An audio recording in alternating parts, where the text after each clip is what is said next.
Alexandre sa unahan para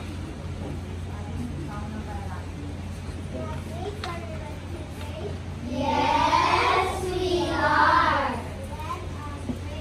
The name of the Father, the Son, the Holy Spirit. Amen. Almighty Father, we praise and thank you for this day. Watch over us as we go about our works and studies. Help us in every way so that we may become children you want us to be. Amen. The name of the Father, the Son, the Holy Spirit. Amen. Good afternoon, teachers. Good afternoon, classmates. Good afternoon. magandang hapon mga bata. Magandang hapon, Teacher Emma.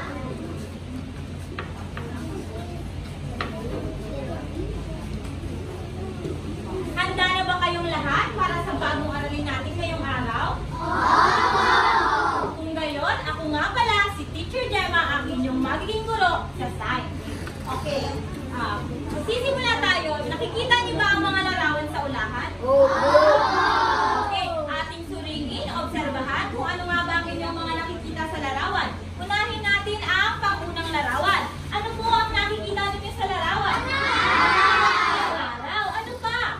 Ilog. Lawan. Araw, maliwanag. Ano pa? Alexandre? Puno. Hot air balloon. Okay. Paano nyo nasasabi na ito ay mainit o maaraw na panahon? Dahil merong araw. Good. Ngayon naman ay dumako tayo sa ating pangalawang larawan. Ano naman po ang inyong nakikita sa larawan? Ito po ay maulan. Ano po ang mga nakikita niyo sa larawan? Mga bayo. Mga batang? Anong uri daw po ito ng panahon? Maulan na panahon. So, nakikita po niyo na may mga bota ang mga bata. Kapag daw po ba tayo ay lumalabas, ano po ang dapat nating suot? Nakabayok, naka-raincoat at naka-boots para po protektahan ang ating mga paa. Ngayon po ay dumako naman tayo sa ating pangatlong larawan. Ano naman po ang inyong nakikita sa larawan? Ay, bagyo. Paano po nasabi na may bagyo? Hangin. Ano pa? Mainom ang ulam, sabi ni Ate Kaisa. Ano pa? Oh, nililipad daw yung bahay. Malakas ang hangin. So ito po ay anong klaseng panahon? Panahon o malabagyong panahon. Okay. Dito naman po tayo sa ating huling larawan. Ano naman po ang nakikita sa larawan? Hangin. Ano pa? Ulan. Paano nyo nasabing mahangin ito? Lumilipad po ang mga bata. Magaling mga bata. So ngayon, bibigyan ko kayo ng panibagong gawain. Gusto niyo pa ba ng panibagong gawain? Ngayon po ay hahatiin ko kayo sa 6 na pangkat o 6 na maliliit na grupo. Kayo ay bubuo ng jumbled words o mga magugulong letra at ilalagay po ninyo dito po sa ating tinatawag na magic lead. Okay, ano po ang tawag dito? So, kayo po ay bibigyan ko 6 na grupo. Group 1, Group 2, Group 3, Group 4, 5 ka na. Baliktad. 1, 2, 3, 4, 5, 6. Hati lang po kayo ha. Okay.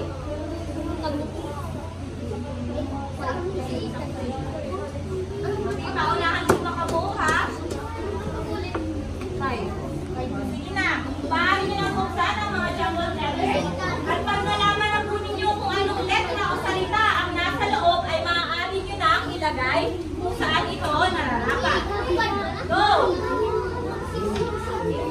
Go!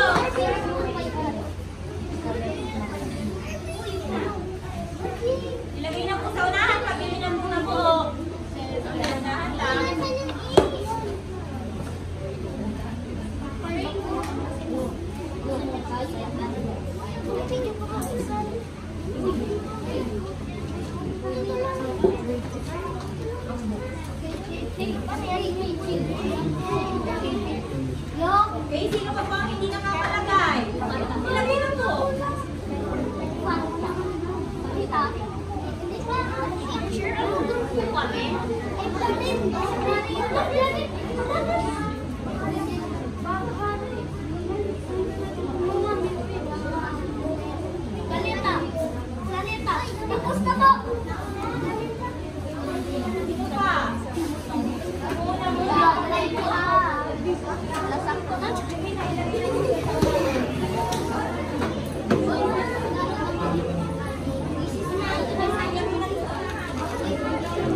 sa lesson plan, kailangan English. Pero, pag ang may magkasundo mo, medyo English. Yung pinapaliwanag ko yung English. Dapat sa explanation naman yan, pero yung English may English na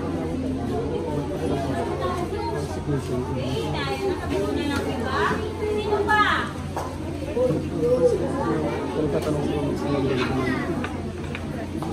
Maupo na po, tapos na.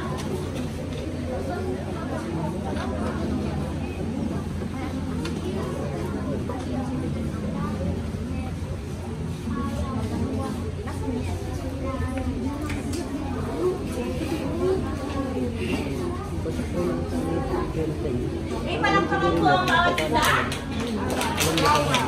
Ano po ang napapansin ninyo sa inyong mga binuo? Araw? Ano pa? Bituin. Ito daw po ay ang mga bagay na makikita natin saan? Sa kalangitan, katulad na? Ano pa? Bahaghari? Ang buwan daw po, planeta or bituin, saan natin nakikita? Umaga o gabi?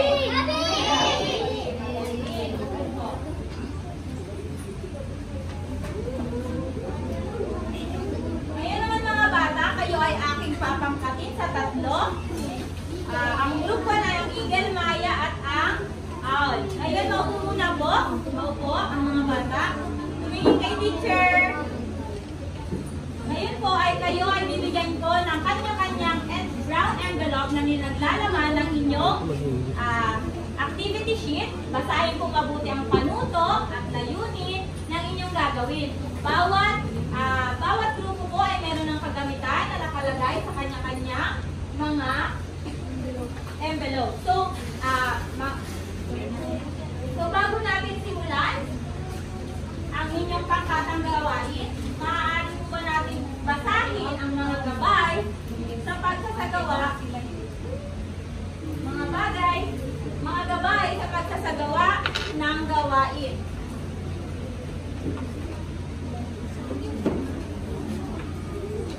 Pakibasa daw po ng una.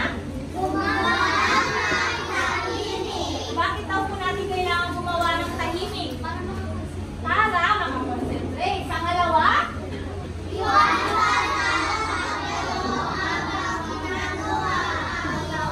Iwasan daw po ang pagtayo habang ginagawa ang gawain kasi hindi naman po natin kailangan tumayo at maglibot. Pangatlo?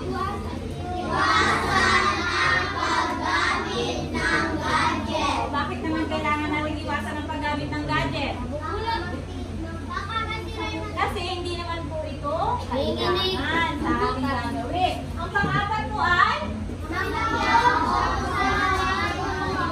makilahok sa gawain ng grupo dahil kayo po ay mamarkahan ni teacher sa ating pamantayan sa aktibidad ng grupo.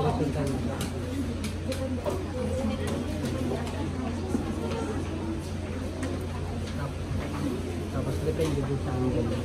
Tapos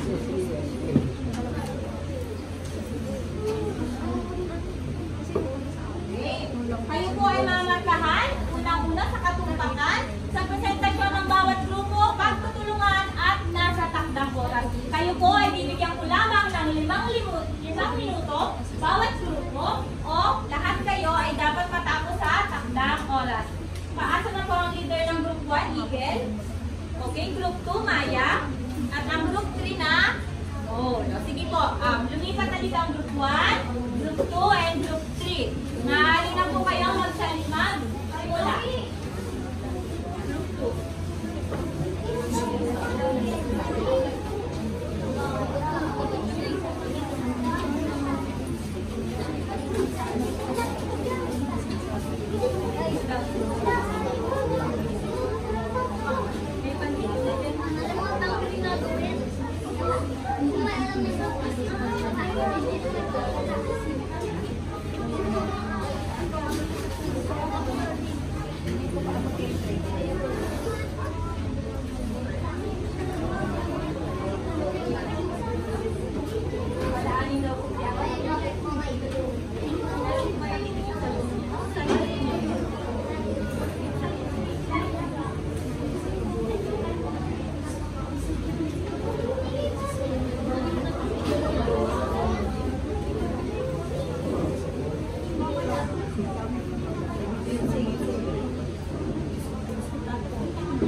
palakpakan. Bigyan po natin ng Bakbet Club ang pangkat una. 1, 2, 3, 1, 2, 3, pangalap, bet na bet, pinakbet. Okay, tawagin naman natin ang pangkat.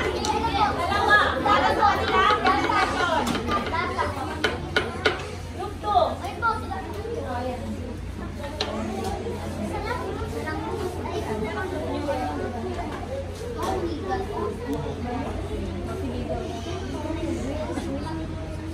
Magandang hapon sa inyo.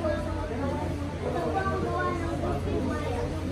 Ang very high is confidence ng good high type of daytime mind.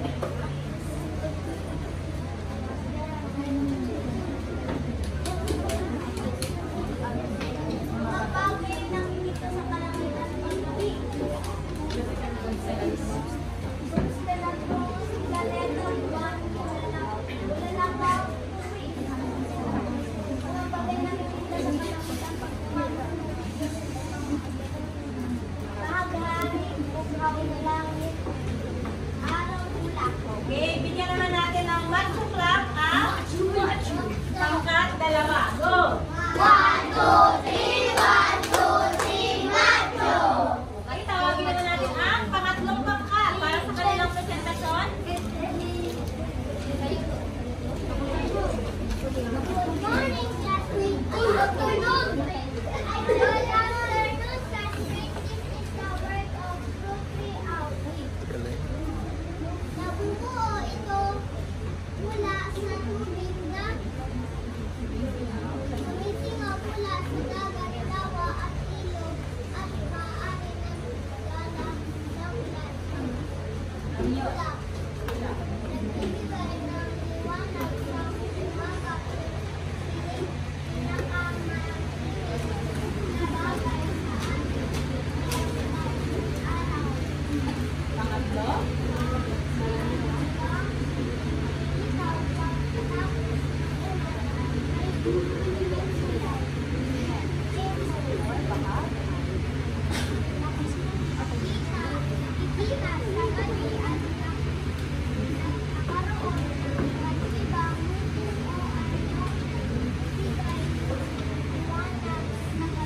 Ito ay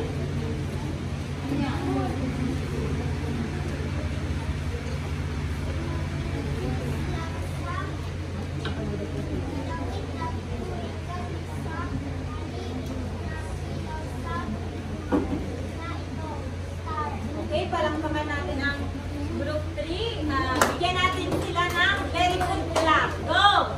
1, 2, 3, 1, 2, 3, Okay, palakpakan.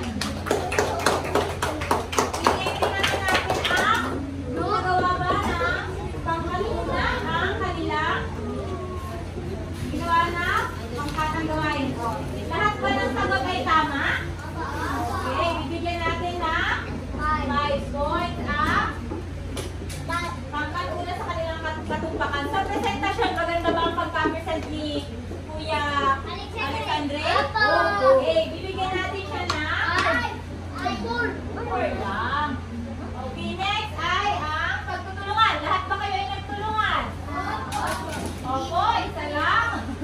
Okay, bigyan natin ng 2 points. Okay, next naman sa takdang oras. Ilan? Tapos ba or late ang group 1? Bigyan natin sila na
Okay, 5 points sa kalumpakan.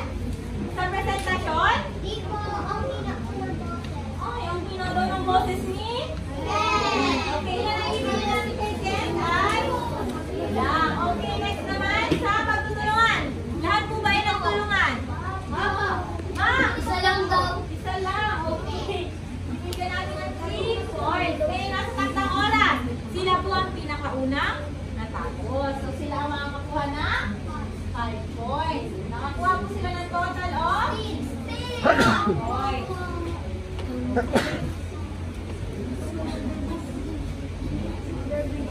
Ngayon, lumako tayo sa group 1. Nasa ang kamay ng group 1.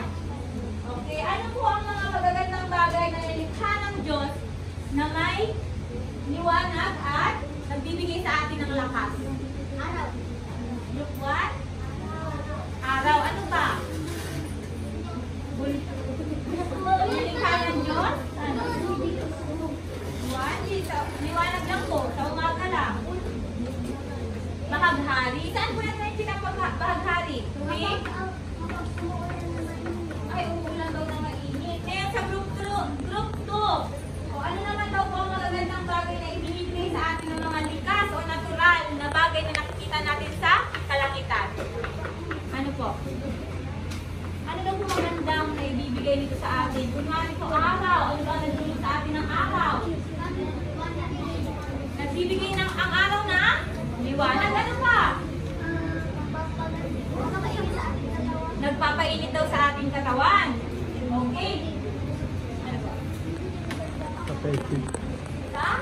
Kapaitin. Nagbibigay daw buhay sa halaman. Ngayon naman sa pangatlong grupo, bilang kayo daw po ay mag-aaral sa ikatlong baitang, paano daw po nakakatulong sa inyo ang mga natural na bagay na nakikita natin sa kalangitan? Bilang grade 3 student, paano daw po sa inyo nakakatulong yung mga nakikita natin sa langit? Katulad ng ulap, ano? Star, bakit? Bakit para sa'yo nakakatulong ang star?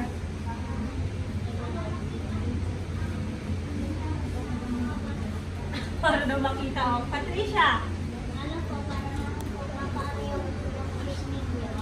Ang star daw sa kanya ay nagbibigay ng wish. Sino ang na-wish sa star? Okay, ano pa po yung itan? Buwan. Ano naman nagtulong sa'yo? Nagbibigay ng liwanag sa gabi. Nagbibigay daw po ng liwanag sa gabi. Okay, ngayon, ano ang masasabi ninyo sa ating ginawang aktibidad? Ano ang naramdaman ninyo sa paggagawa natin ng mga bawas? Masaya? Ano pa? Ano pa?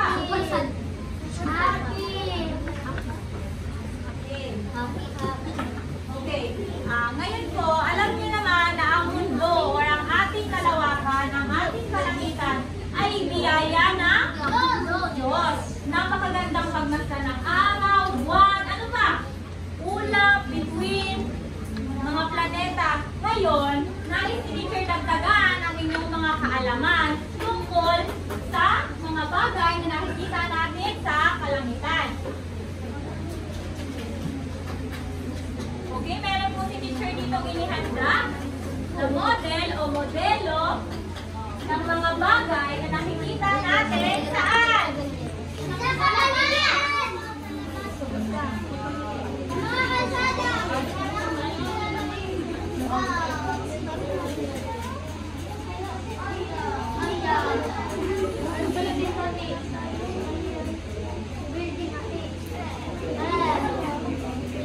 Okay, nakikita po ba ng lahat?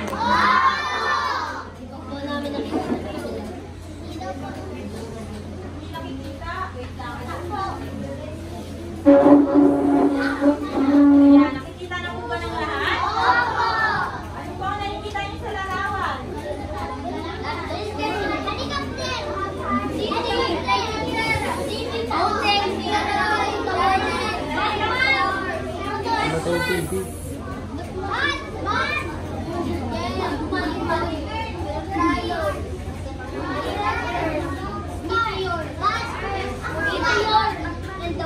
Remote.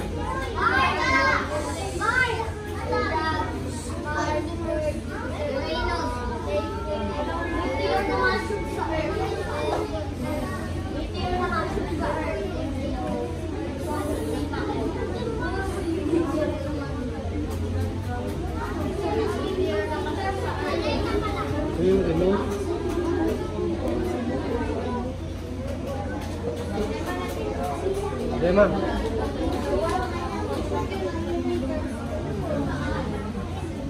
Kaya ano mga nakikita niyo sa model ni teacher? Ano po yan? Meron?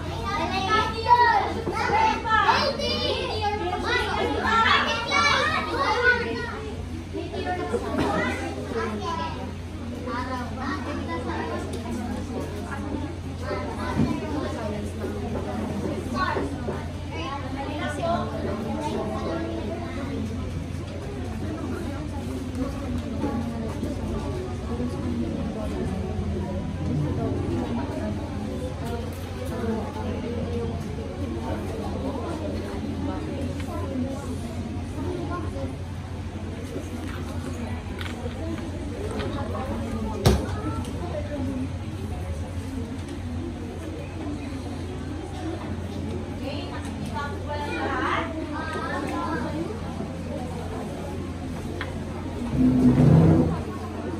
Wala ko yung dito.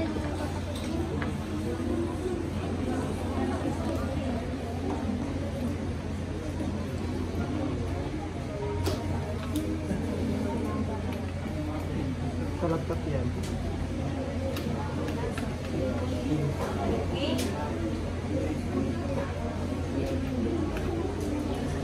Okay, pakibasa daw po. Ito ay ang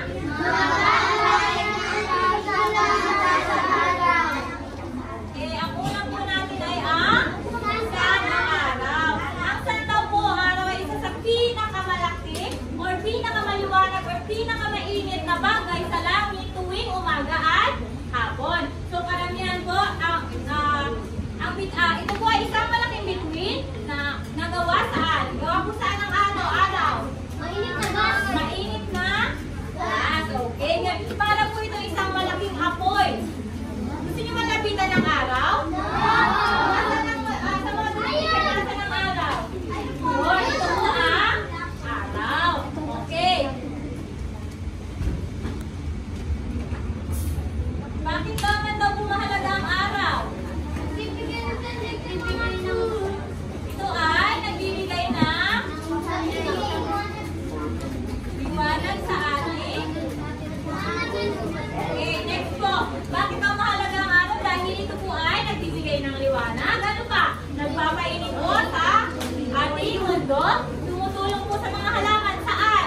Saan nakakatulong ang araw sa halaman? Sapagkat ginagamit po ng halaman ang liwanag ng araw para ano daw po?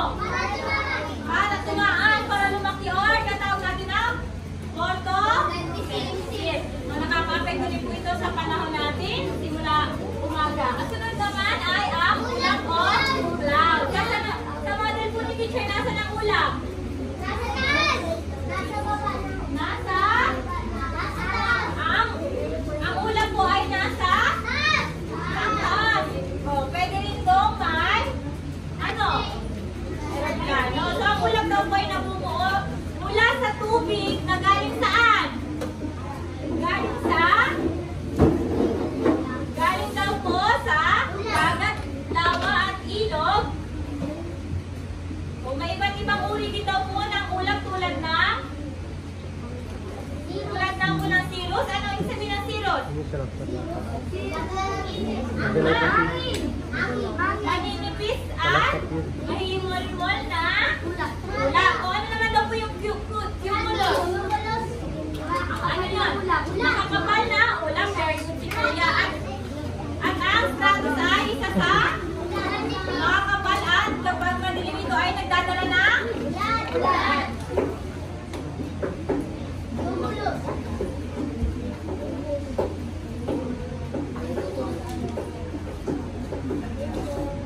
Okay, ang sunod naman po ay bughaw na kalangitan na tinatawag natin na blue sky. Dito nakikita natin na ang kulay ng ating kalangitan ay ano? Anong kulay ng ating kalangitan? Blue. So ang bughaw na kulay po na langit ay dulot ng pagkalat ng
Tagalog o teleskopyo.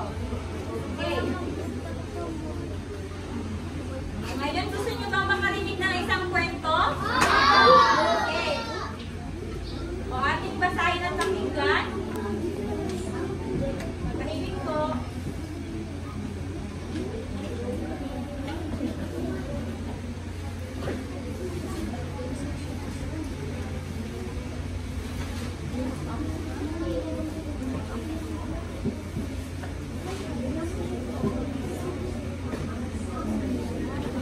Basahin po.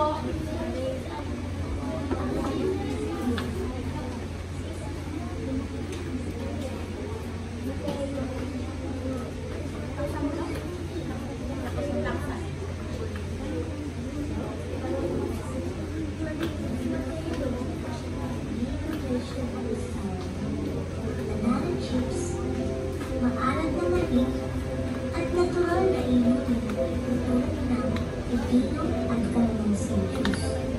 Ito ang mga pagkain ginagawa nila tabi ng tabi.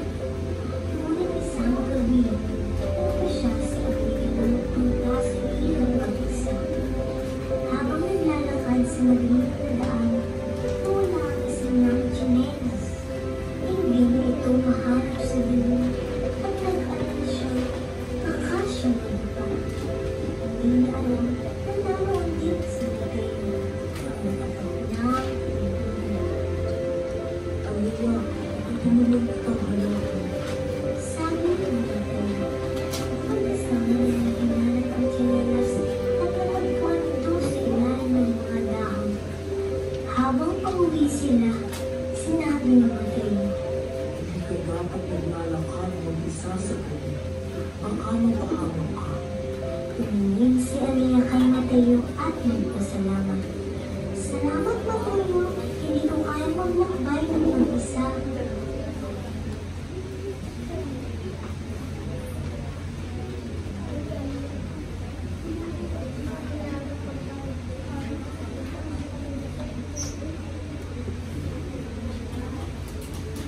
Okay, sino daw ang mga karakter na nabanggit?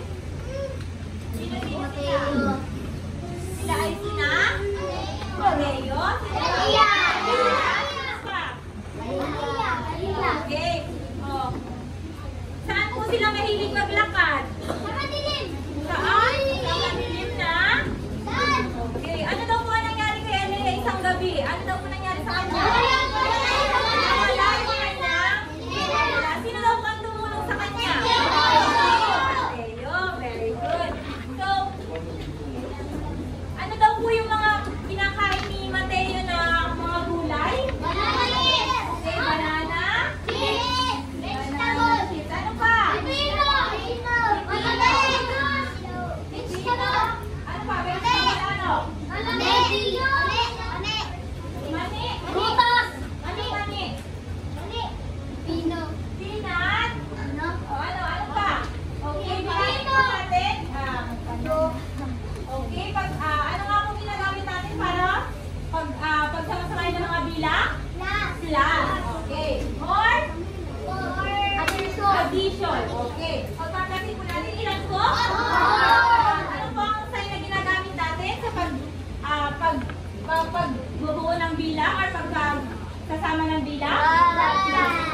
Okay, pinag-plus po natin ang mga pagkain na kinakain ni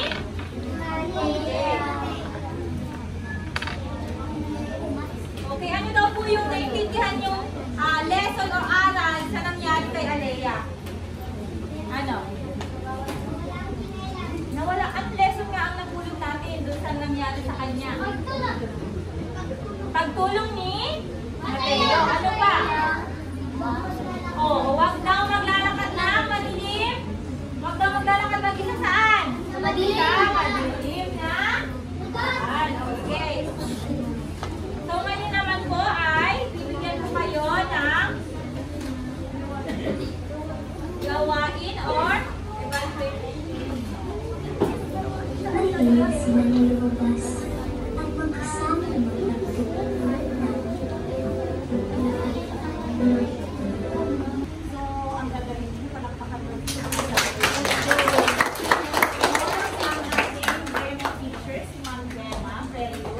Congratulations, Ma'am Gemma. Yes. Makakatulog na siya. So, siguro, itong mga bata ay magiging natin palabasin. Tapos, once again, yung ating mga skills, occupying skills, para sa mga